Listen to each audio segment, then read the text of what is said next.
Welcome, welcome, welcome. As I like to say every week, I'm still Dr. Arnold Nerenberg.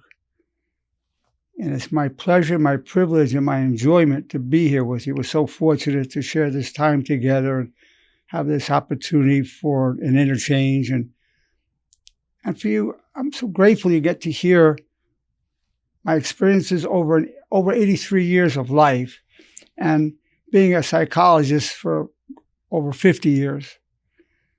It's a great privilege for me. And my intention is to uplift you and your loved ones for the rest of your lives. That's truly my intention. A very unusual presentation today. The title may be a little bit disquieting, maybe shocking, but it all makes sense to you, I promise. The title is Becoming a More Honorable Drug Dealer, Drug Addict, Alcoholic, Prostitute, Criminal. Now that title I know has to be a surprise to you, and you have to be wondering, what is that about? What can that be? We have to realize that the people who are participating in those activities were not always that way, and probably won't always be that way, but they are now. For a period of time, that's what they're involved in.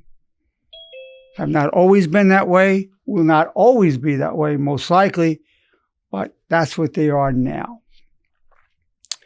And it takes into account reality, practicality, and I'll tell you why. You look at drug addicts who go into drug rehab. They may spend a month, maybe several months, if they can afford it or if they have insurance. The relapse rate within the first year alone is 85%. So it could have been $30,000 a month, $60,000 a month. And then 85% will relapse within the first year alone. So for those people, you want to say, well, you're a drug addict. Let's see if you could become a more honorable drug addict. You're a drug addict at this time in your life. Let's see if you can become a more honorable drug addict. In other words, I'm not saying I want you to stop being a drug addict. I want you to give it up. I'm saying this is who you are right now. Within that context, let's see if you can be more honorable within it.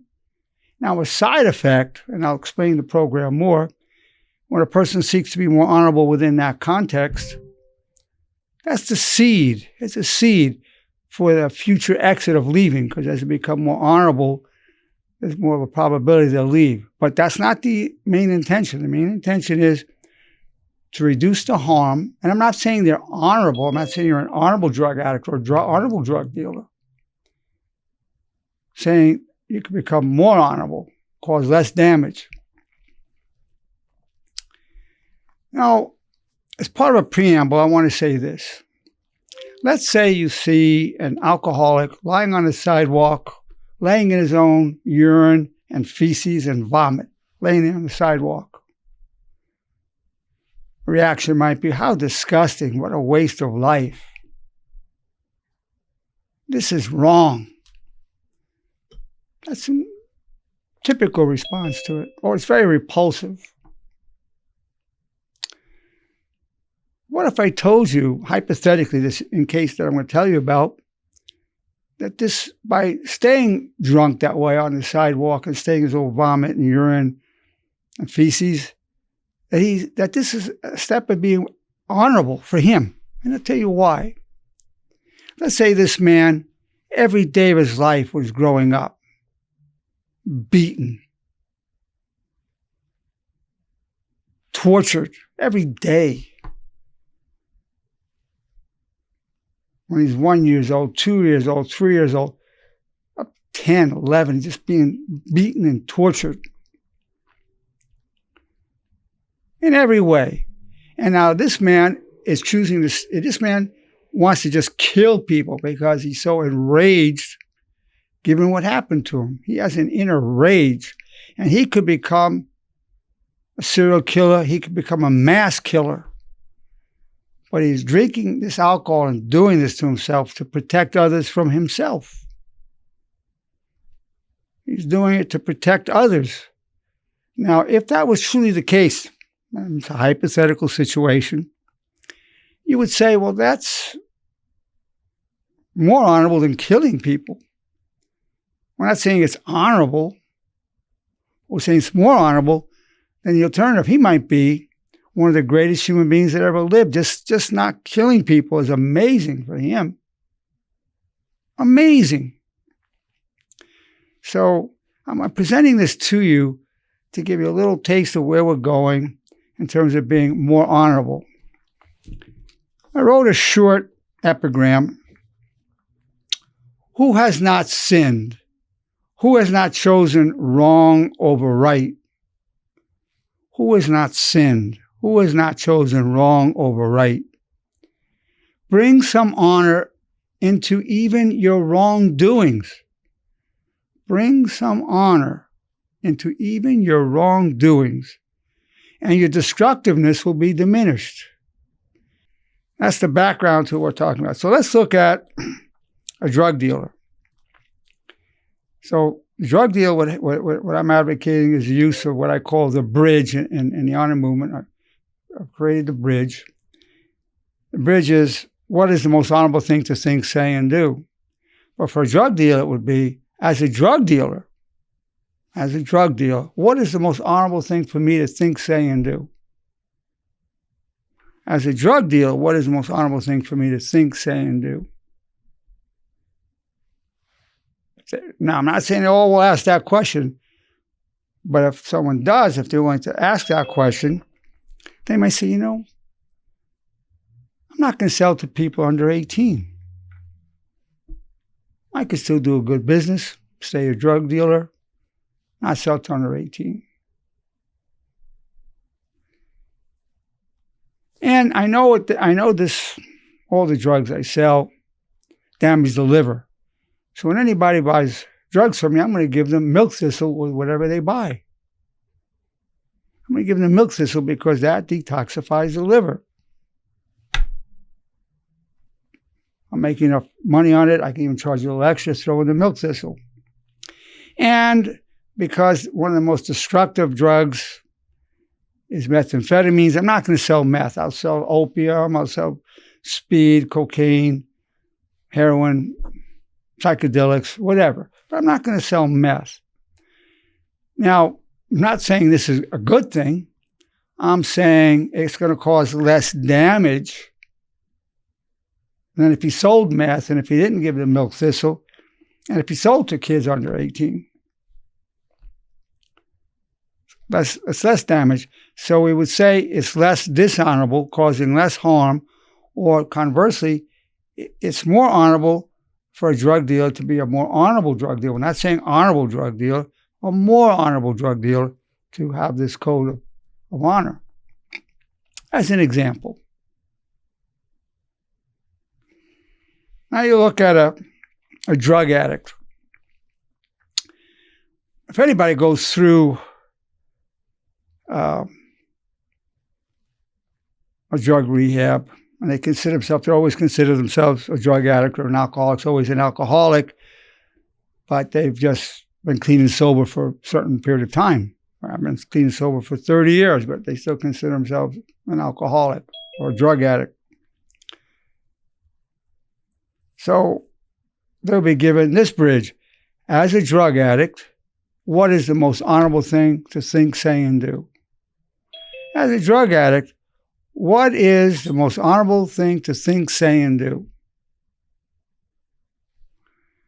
Some portion of people will never ask that, but some will. So when they go back, when they relapse, which, as I said, 85% will relapse within the first year alone, well, I just thought, what can I do that's more honorable as a drug addict? Well, I'm not going to use meth because I get violent under meth. Or if I use meth, I won't be around people because I don't want to hurt anyone. I'll just go in my room, stay in there, pace around, do whatever I do. But I'm not going to be around people because I don't want to hurt others. That would be more honorable, less dishonorable, and less destructive to society.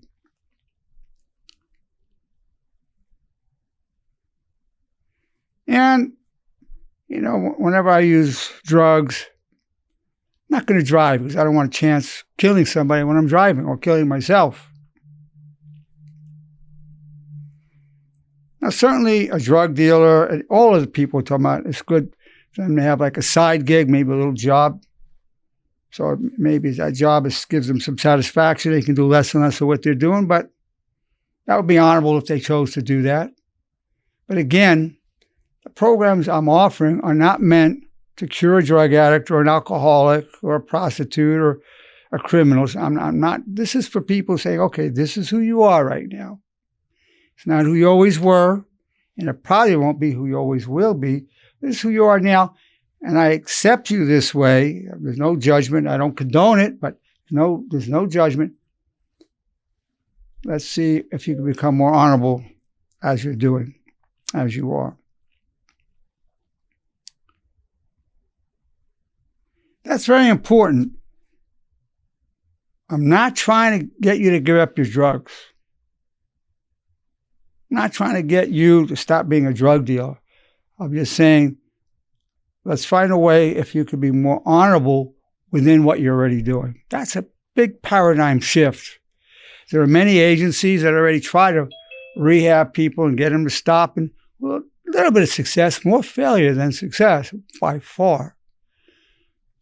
And those attempts should keep going, no question about it. This should also be part of it. If you relapse, for whatever reason, hopefully that won't happen. But if you do it, let's see if you can do it. As a drug addict, what's the most honorable thing I can think, say, and do? So an alcoholic, as an alcoholic, what is the most honorable thing I can think, say, and do? I'm not going to drive and drink. I could kill somebody. That would be more honorable, less dishonorable, less harmful. And if I get violent when I'm drinking, I'll just stay home and drink alone because I don't want to hurt somebody. I know I can get violent. You have some violent drunks, you have some sad drunks, and some happy drunks. But if you're a violent drunk, I better stay away from people. I don't want to hurt them. I just want to get a real good buzz on. And I don't want to become a burden to my loved ones. I'll take milk thistles, detoxify my liver. So, because if I get, the less healthy I am, the more damaged I am, become a burden to my family, my loved ones, and onto society. I want to minimize that. I'll take milk thistle, detoxify my liver. And I'll just drink on weekends. I don't want to lose my job. So I'll do it on weekends. That would be less destructive, more honorable way of proceeding. Now you have the alcohol sellers, the alcohol dealers. That's legal. Sell alcohol. The person can say, as an alcohol seller, what is the most honorable thing for me to think, say, and do? Well, the person might say, well, you should at least give them milk thistle so they can detoxify their livers and not damage themselves. And have a big sign, don't drive under the influence. May not do any good, but at least I'm saying, hey, don't drink and drive. That's more honorable than just selling the liquor. You try to be less damaging, causing less harm. Also, alcohol is known to cause cancer and many diseases, even small amounts. They could say, it could be a sign on his store saying, hey, when you're drinking alcohol, it's best to consult a physician twice a year. We may not do it, but at least he's being more honorable in posting that. Now, take a prostitution. there the bridge would be, as a prostitute, what is the most honorable thing for me to think, say, and do? Well, I think it would be good if I make sure my clients always wear a condom. I don't want to be passing on diseases. I don't want to get a disease. I don't want to pass on diseases. And so, in fact, I know of one prostitute who I spoke to as one of my patients, and she said, she told me she was getting $500 per client, and a client offered her $1,500 to go in her bear, and she declined it. She felt that was more honorable not to do that. And by the way, she left that lifestyle. She's married, has a good job, and a child. She left that. And she could say, let's say a client, they've had sex and they're finishing up. And she says, you've been drinking. I could see that. You might want to wait a little while in the other room till you sober up a bit. Or here's some coffee. Let's get you sober up so you don't get in an accident while you're driving. That'd be more honorable.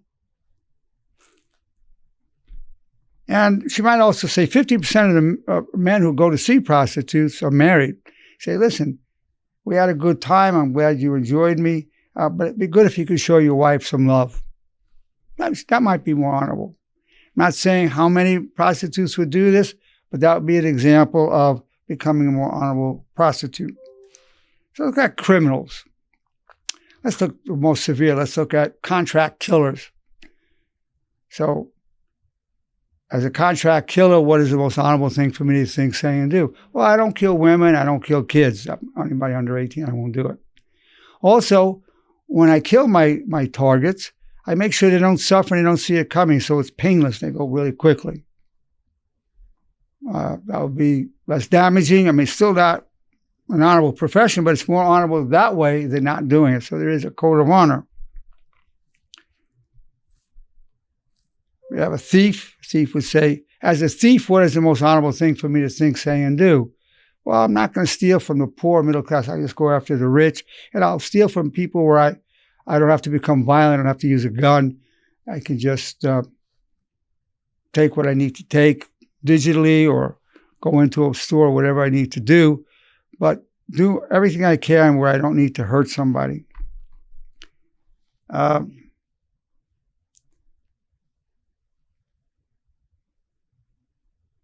So that would be, and in terms of criminals, we need to have this bridge be used that way. I'll tell you why. I mean, 82% of people who are released from prison reoffend within 10 years. 82% reoffend. Now, in the state of California, it's costing us $80,000 a year for each inmate. And when they're released, 82% within 10 years will be back in. It's a fortune. I mean, do the math, it's gigantic. But at least he says, well, what can I do that'll be, as a thief, what can I do that'll be more honorable? Now, you may have even somebody that's homeless, like we call them in the honor movement, unbounded, and he could say, well, if I stay in somebody's parking lot, around their garbage area, I'm not going to defecate and urinate in the parking lot. I don't want to create that smell. I'll either do it in a bottle or in a box, dump it somewhere. And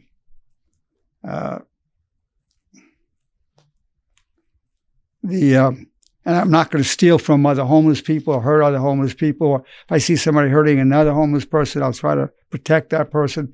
That would be introducing more honor. So as an unbounded one, as a homeless person, what is the most honorable thing for me to think, say, and do? So we're bringing it into honor into these ways of life. Again, I want to say that these people have not always been that way. Probably, most of them won't always be that way. But right now, that's where they're at. And so this program is meant to address them and saying, hey, we're not trying to get you housed. We're not trying to change you. We're not trying to tell you to stop killing. We're not trying to tell you to stop stealing. We're not telling you to stop prostituting. We're not telling you to stop selling alcohol. We're not telling you to stop drinking alcohol. We're not telling you to stop selling drugs. We're not telling you to not use drugs. We're saying, given you're doing these things, let's see if we can make it less damaging, less harm to yourself and society, or to aspire to be more honorable within what you're doing. It's a paradigm shift. I've talked to a number of people about it. It takes people a while to catch on to what I'm saying. It takes people a while to catch on because it sounds just preposterous. But it's not. If you really think about it, it makes a lot of sense. And now I want to open the conversation. We have a wonderful group that attends the meetings, wonderful, bright people who, when you ask questions and make comments, other people benefit as much or more than when I'm speaking. So I want to open it up for any comments, questions about this very provocative presentation. Hi, Doctor. It's Emily. Emily. Dear Emily. Great. Hi. I thought you said many profound things. And like, I have so many thoughts right now. One was that, like, I was glad you brought up the unbound or homeless, is that because I was thinking during it, like how this can apply to different things, besides what was listed, like prostitution and all of that. Like, because sometimes having grown up with a rough childhood, like sometimes I wish I could have better thoughts, sometimes I am angry inside about things, but I do my best. Yes, you do, Emily. I know you do. Thank you. And I try to live honorably. Yes, you do. So the fact that, like when you approach it so open-minded and unbiased to be like, okay, as a drug addict, this is the way of honor. How can I be more honorable? I think that's a beautiful thing, to be able to open your heart to people, like, anybody who's struggling, and not be judgmental. Then another thing I thought is I could feel my own biases coming up while listening to the alcoholic part, because of my mother being an alcoholic. Now listen, when you're doing this with the person, you may have some thoughts going for sure, but you're monitoring it and you're not putting it on the person. For sure, you might be getting really all kinds of negative thoughts, but in the meantime, you're trying to reach them with a more honorable way of doing what they're doing. Yes, please continue. Yeah. And I was like thinking, well, the thoughts in my head were like, my mom had a good childhood. My mom had this, and I was like, but you know what? This happened, and maybe she couldn't handle that like somebody else could have. And, you just never know what somebody's going through or why they choose the life they did, or, so anyways, I thought everything you said was really amazing. So thank you. You're most welcome, Emily. You're most welcome. You get it. And that's a beautiful thing. You totally get it. It's respecting the spot where they're at. Again, they've not always been like that. And they probably won't always be like that, but that's where they are now. And it doesn't do any good to say, hey, don't use it. You're killing yourself. This is bad. They don't need to hear that. It's against the will of God. Well, yeah, but that's not going to help them right then. Just not. A lot of people who are drug addicts, alcoholics, and doing wrong things really at some level want to stop. The time may not be just then. It happens at the right time, call it in God's time. But posing the bridge, what's the most honorable thing for me to think, say, and do, is a seed. Now they're putting honor into the equation, and that leads to other things. Again, we're not doing this to get them out of it, but that is a side effect of introducing honor into what they're doing. Yes. Excellent. I can add one thing. Yes, Emily, please do. Was that if, they do approach honor in this way, at least it's towards the path, and like you were just saying, that's what triggered that thought again was, maybe in the future, because they are living most honorably at where they are at, it will lead them to becoming sober. And it reminded me of my dad as well, because my dad was a drug addict when he was young. And I remember him giving me wisdom about during those times and the thoughts he would have to try to get himself out of it. And it was very much like what you're talking about. So, so that was something else I wanted to add. Wow. Yeah, the people within those ways of life can achieve some wisdom. They're suffering. Those are all hurting ways of living. And they'll have thoughts and depths that many people won't have, and can offer something of wisdom, if not right then, at some point in their lives. Absolutely. It's impossible to achieve wisdom without suffering. So through the suffering of these ways of life, a person can achieve wisdom and compassion. Potentially, they have the potential for that development. Exactly so. Yeah, Hugh. The patient that you have that was a prostitute, was it a goal to live a more honorable life that got her out of the business? The question is, did she have the goal of getting out of that? The truth is, I don't know. But most people in these lifestyles, some part of them wants to get out. Some part of them does.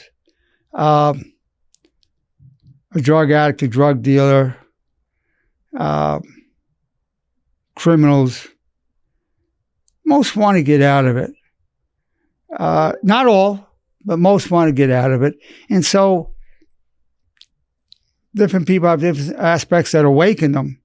I know one drug dealer, he got caught and he had to pay his attorney a lot of money. And his thing was, I'm gonna quit selling drugs while I can. And that was enough to stop him. He had one time caught, had spent a fortune on the attorney, and he said, no, that's enough. That was enough for him to stop. Somebody else maybe it wouldn't have done that, but for him it did. So I'm really grateful for them catching me because I never would have stopped. I can tell you this, I'm a felon. I used to have an issue with I did workers' comp for people in the post office. Somebody might see me 6 months or a year, and half the people would get turned down. The government wouldn't pay them, and I didn't get paid for all that time. So I used to overbill on the patients where I was getting paid. So if I'm seeing somebody and I saw them 5 times, maybe I'd bill 8 or 10 times. And then eventually the FBI, OIG, I said security, raided me, and that's a whole story I've told on many other videos. And I didn't have to do time, but it was, in fact, the honor movement was born out of that. The last thing I said to Judge Snyder on 2014, February 4th, was, I've not always lived with honor, but I'll die with honor. And the honor movement was born from that. I tell people I wouldn't be half the man I am today if I wasn't a felon who repented. But what I want to say is, when I was doing this criminal activity, I really wanted to stop. I'm not saying all criminals do, but I know I did. I wanted to stop. I mean, I said to her, I knew the difference between right and wrong, and I deliberately chose wrong over right. I don't blame society or my parents. It's on me. And I said, I do feel some regret for my criminal behavior, but more than regret, I'm grateful to the arresting officers because I never would have stopped. So I wanted to stop. And I used to say, God, when I would do it, I'd ask God to forgive me. When the money came in, I say, thank you for being generous to a thief like me. And then when they came at me with guns, I said, oh, this is divine intervention.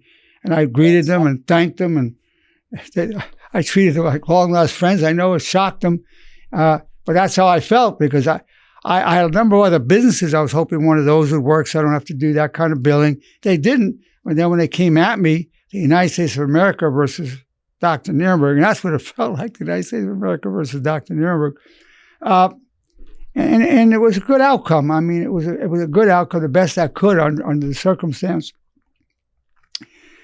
So I'm sure I'm not unique in that way. I'm sure it's very common for many criminals or people, not criminals, but people participating in criminal activities want to stop. And in this one guy's case who was a drug dealer, his getting caught, that was enough to stop him. Me, the police, the FBI, and all the others coming at me was enough for me to stop.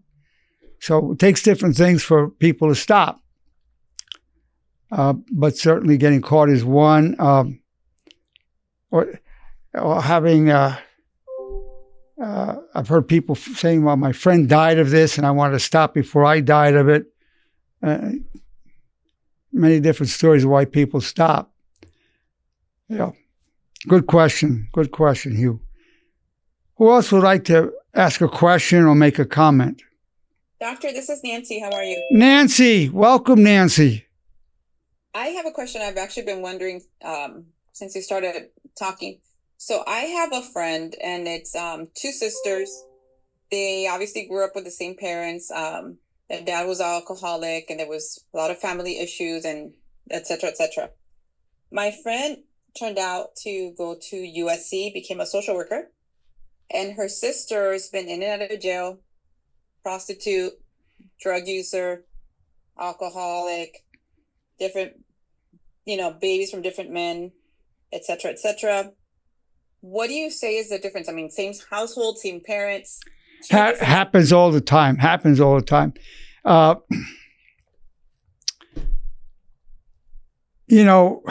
They used to say the preacher's daughter is often a whore, or the son becomes an outlaw, sort of acting out the suppressed part in the family. One person acts out in a negative way, the other goes an honorable path to try to do some good with it. It's a family dynamic of, and it's also said that you have somebody that's psychotic or schizophrenic in a family, and if he comes out of it, somebody else will turn psychotic in the family. That's a way of expression in the family of that process in some member who gets tapped for it. That was one theory of dynamics, of group dynamics. So that's what comes to mind when you mention that case. But for the one who became a prostitute and thief and in and out of prisons, I mean, she went in multiple times to prison. Yes, I think Yeah. she's been Yeah. at least 3 times. Yeah, that's common. Revolving doors. As I said, within 10 years, 82% reoffend. It's not working. So at least they could be doing the prison, say, well, listen, if you ever start reoffending, try to at least bring some honor into it. Ask yourself this question: as a thief, as a prostitute, as a criminal, what's the most honorable thing I can think, say, and do? And talk about these things, or show them this video. At least prepare the person. You don't want to say, let's say you take an alcoholic or a drug addict who went through rehab. You don't want to plant the idea saying you will reoffend, but you could say, in case you reoffend, you want to repeat this to yourself. So as a drug addict or as an alcoholic, what's the most honorable thing for me to think, say, and do? In fact, what it would be great to have an organization called the International Association of Honorable Drug Addicts, International Association of Honorable Alcoholics. And so they're saying, I drink, but this is how I brought honor into it. This is how I'm trying to do some good for society. I counsel other people. I tell them, you don't want to do this. I haven't been able to stop. And each person talks about what they're trying to do to bring honor to what they're doing. That's different than AA, where the idea is to stop. And that's a good organization. It's a great organization. But then you need something for the people that are going to relapse, which is very, very common. Okay. But Nancy, that's great example and a great question. Great. Thank you. You're most welcome. Thank you. Who else would like to? It's a very provocative presentation. I know that. So you got to go, what? So I told you it was going to make sense. So I know for most of you it's making more sense. But who else would like to make a comment or ask a question? Hi, Dr. Nerenberg. It's Bernice. Bernice, so glad you're here. Hi. I'm glad to be here. Thank you. I just want to say thank you for making something so taboo, bringing it to the table, because it just opens up people's minds for compassion and understanding, and telling people what to do doesn't work, because there's something in, some people could be told what to do, and that's a certain type of person, and they'll go through the whole lives and do the right thing the whole time. But for people who fall down or have trouble getting back up, they don't want to hear you're doing wrong and here's why you're doing it wrong. Start them. It's almost like what you say about start where you're at. If you could do 3 push-ups, do 3 push-ups. It's starting somewhere where Yes. where they're at. Yes, starting where you're at, exactly. In this case, it's not a start to stop doing it. It's a start to bring honor into it. Exactly, because it's so hard to just, drop something cold turkey, and then there's all the reasons why not to do it. But if you can take those steps daily to try, then that's your loophole out. That's your way out. That's the seed that eventually may be the way out. But that's not what I'm recommending it. I'm saying, look, if you're going to stay this way for however long, even if it's all your life, at least try to bring more honor into it. Right. And that's not what you're saying to persuade them out. Because No. I think that's another way for them to go back in, No, and like exactly. avoid it. But it's a way, without them even seeing it sometimes, it's a way for them to see the other side and like be able to get out when they so choose, if they choose that, So I just think it's a very compassionate way to look at people. I've always been like that. I'm the type of person that isn't really judgmental towards others. It's, like that's what they're doing as long as it's not hurting me or, people that I love. Like, I've been very like, that's live and let live. You know what I mean? Very much so. I know your whole philosophy to cause no harm to animals or anybody else. I know you. Exactly. So when I see someone, that I don't necessarily agree with, it's just, I like to think, there's variables within their lives that I don't know why they got there, how they got there, but my duty is just to do as, minimal harm as possible and help when possible. That's an excellent philosophy, very honorable philosophy, and you're a very bright, articulate, honorable young lady. So that all fits together for you. And again, we all want to see these people lead be more productive citizens in society. But that's not put into this program. That's just put into saying, this is who you are right now. This is what you're doing. Let's bring some honor into it. And when they go through a program, whether it's in prison or drug rehab or whatever, at least introduce them. I say, look, if you do still go back into that way of lifestyle again, here's something we recommend you use the bridge.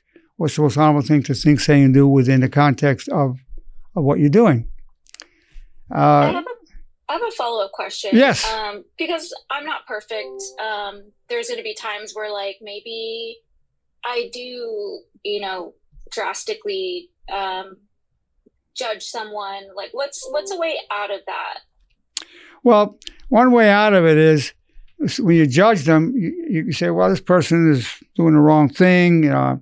You feel superior, you look down on them, maybe, whatever. And then you go, I wish you well. You have that thought. You can't help some of that judgmental. It just pops in your mind, but does not define who you are. You didn't choose to be judgmental. It's based on your family upbringing, societal norms, and genetics.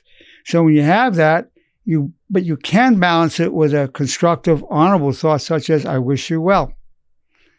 You do the judgment, you see yourself do it, and I wish you well. I really do.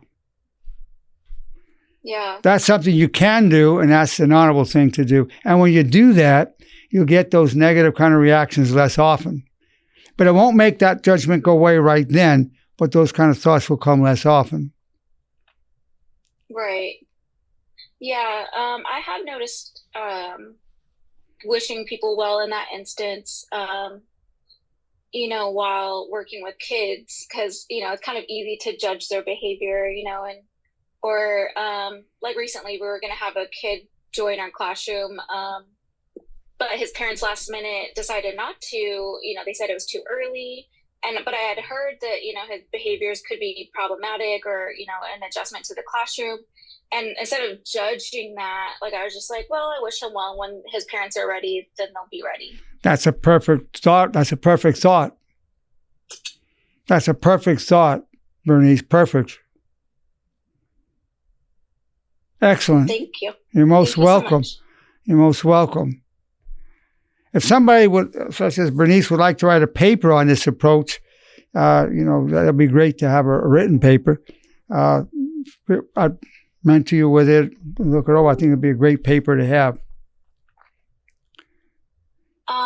I'll try to work it in. I'm pretty busy, but maybe on the weekend. Yeah, if you could, yeah, I'll send you. You'll grab the video. I'll send it to you, and then think about it and work it into a paper. It'd be good to have. And when I come out with the third edition of the Teachings of Honor, I'll put the essay in there. Okay, sounds good. Yeah, very good. Thank you, Dr. Nerenberg. And you're a great essay writer. Yeah, I've seen your work. I've seen your work. You're welcome. Well, it's been my pleasure and my privilege to present Becoming a More Honorable Drug Dealer, Drug Addict, Alcoholic, Prostitute, and Criminal. Thank you very much for being here.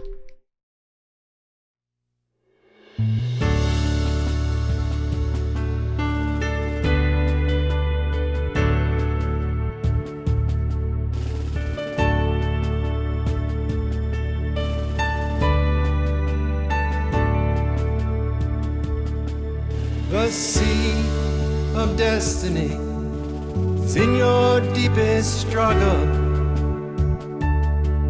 God's will and mine be one, and I wish you well. You are co-creator, respectfully real. There's a way in the valley that turns weakness to steel. We're known through all eternity, from strife we gain power, clothed in grace and love, disciples of honor. All the days of our lives refuse the way of shame. We wish nobody harm, have no one to blame. Your high calling will be done, and pure eyes now glow. In darkness crave the good, like waters from the desert flow.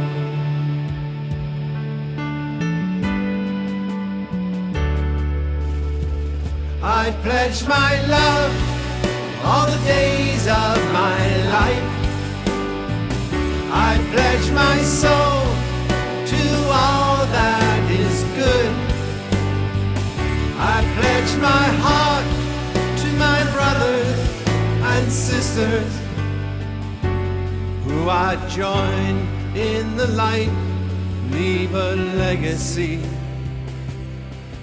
of honor.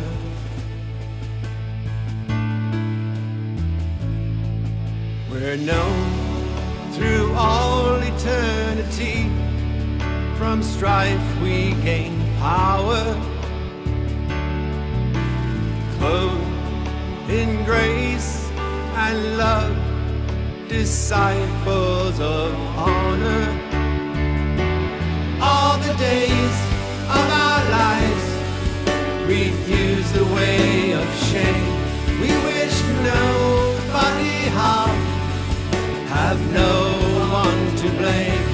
Your high calling will be done, and pure eyes now glow. In darkness crave the good, like waters from the desert flow.